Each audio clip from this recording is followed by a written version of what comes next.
Doctor, a lot of people are, especially at the conference we're at, the Health Freedom Expo, are against chemotherapy. Can you talk about how powerful is the chemo that you use, and how important is it that you only use a certain percentage of that chemo? What we're trying to do is minimize side effects, and we do know Mhm. that these agents do have a cytotoxic or cell death uh, property to them. So if you can control that, you can do less damage to the body. That's the most helpful way of doing it. Is it the ideal way of doing it? You know, people don't like to use chemo. There are some options in terms of using natural ingredients. We've used it a few times. I can't really tell you how well that works. Um, Mhm.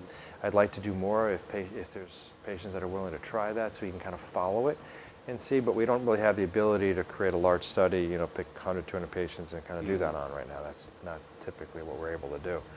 But it would be a future thing to look at and say, well, can we do the same thing with non-chemo type agents? But also bear in mind that certain chemos are naturally based. Okay, so for example, taxane drugs like Taxol or paclitaxel, Taxotere, those are actually come from the yew tree.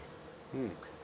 The irinotecan, topotecan drugs, they're camptothecin drugs. They're from Chinese herbs. So there are some of these agents are naturally based agents. Vinca alkaloids are naturally based agents. They're used in many herbal formulations, and that's where you derive, you know, vinblastine, vincristine from. So we do get some of these ingredients from nature. Okay. So they're not quite thoroughly the unnatural thing. It is, there Mhm. are some, but they're basically extracts from natural plants.